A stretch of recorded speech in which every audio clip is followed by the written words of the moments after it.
বন্ধুরা কেমন আছো সবাই? আশা করি সবাই ভালো আছো। রিনা ব্লগে তোমাদের সকলকে স্বাগত। আজকে আমি একটা খুব সিক্রেট মশলা তৈরি করতে, যাই হোক আমি ভাবলাম যে এটা তোমাদের সাথে একটু শেয়ার করি, ওদেরও আশা করি কাজে লাগাই। শেয়ার করছি তোমাদের সাথে, অবশ্য পুরো ভিডিওটা। আর এখানে ব্যবহার করছি আমরা গোটা তেজপাতা, লঙ্কা, এলাচ, ছোট এলাচ এবং বড় এলাচ, লবঙ্গ, জায়ফল আর জয়িত্রী।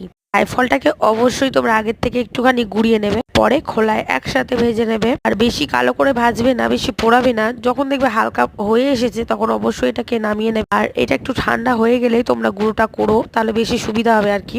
গরম না করাই ভালো। মিক্সিতে গুঁড়ো করে নিয়ে স্টোর করে রাখতে পারো অনেক দিন। মশলাটা তোমরা অনেক দিন ব্যবহার করতে, অনেক কাজেও লাগবে। আশা করি অনেক রান্নায় তোমরা দিতে পারো।